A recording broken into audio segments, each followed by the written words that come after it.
Everyone. Yeah, my name is Dorothy. I'm an account manager at Bike to Work and TravelHub.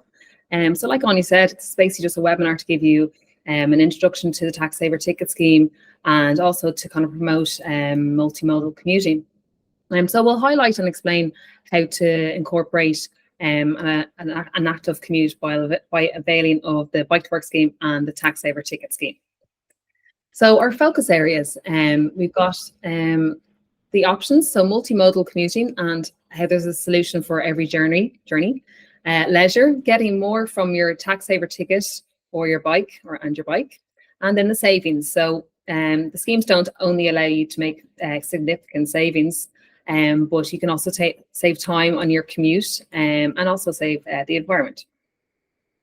So multimodal commuting. This basically means using various modes of transportation, including walking, cycling, or public transport in a single journey. So it's about combining different ways of getting around for a more efficient and flexible experience. So an example could be maybe if you wanted to cycle to work and you wanted to avail the Bike to Work scheme, but maybe you live too far to actually cycle the whole way in. So an option could be maybe to drive part of the way with your bike. You could put the bike in your car or on a bike rack, park your car, and then you could cycle the last section into work.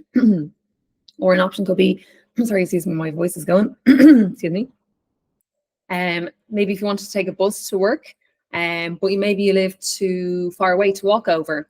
An option could be to get a fold-up bike. So you could use the fold-up bike to cycle to a bus stop, fold up the bike and take it on the bus with you, and then take the bus for the rest of the journey into work.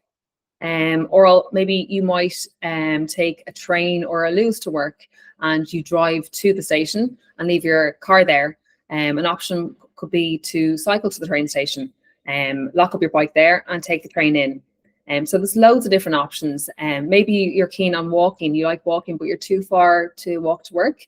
You could maybe drive part of the way and walk the last 1 or 2K to work. So it's about basically looking at different ways you can incorporate multimodal commuting into your journey to work. So there's lots of options. So we'll start off with rail and bus journeys. So the Taxsaver ticket scheme allows you to buy a ticket and there's no limit on the cost of the ticket. You can choose one or multiple transport operators. So there's hundreds of ticket types and you can choose any of them. And you can, whether your ticket costs maybe €1,000 or €5,000, there's no limit, as I said, on the cost. So you can choose from all the public operators. So this includes Irish Rail, Dublin Bus, Bus Éireann and Lewis. And then also the private operators. We work with all of those. So the likes of Ashburn Connect, Wexford Bus, Swords Express, all these private operators are all included through the scheme. And also don't forget that tickets aren't just for commuting. You can also use them in your leisure time. So they can be used in the evenings or the weekends. They're not just for your journey to work. You can use them all week, 7 days a week, all day long. So how to apply for the Taxsaver ticket scheme. So step 1, you submit your order by selecting your operator and ticket on our online form.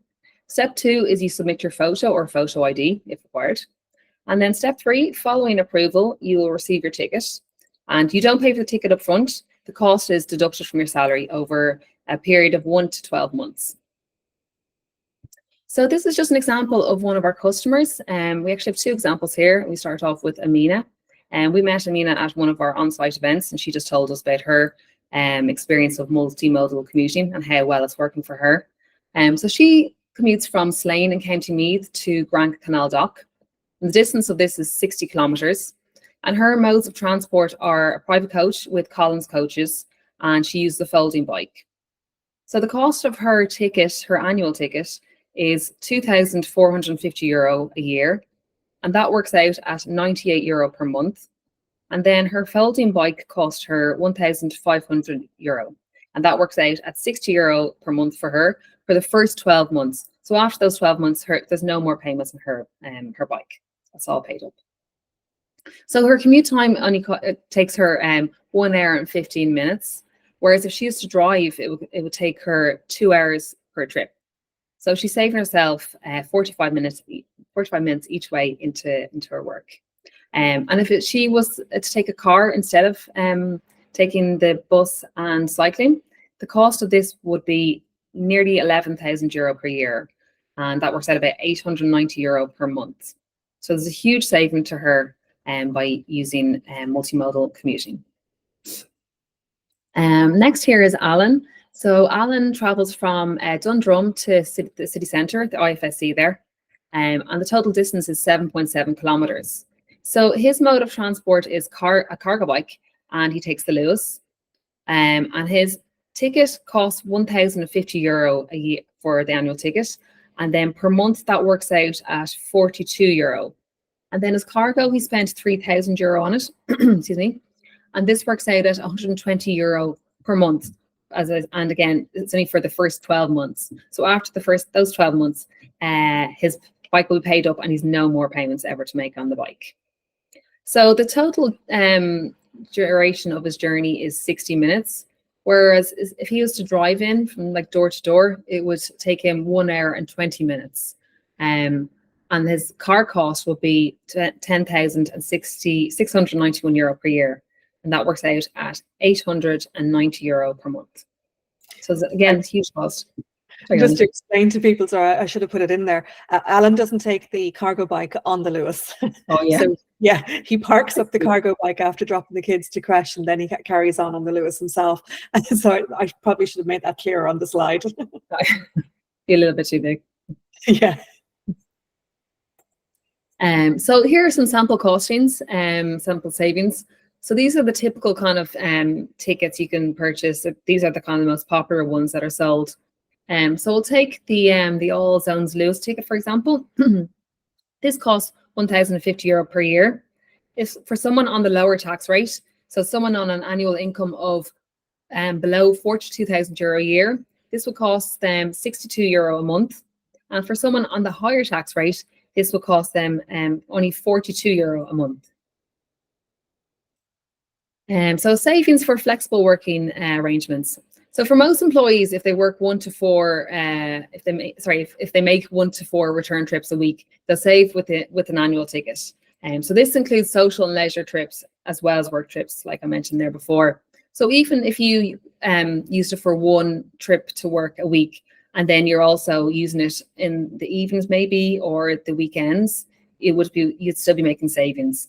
Or even if you're someone who comes to work, uses public transport 2 or 3 times a week, and then you might use it once or twice during the week for leisure trips, you'd still make massive savings.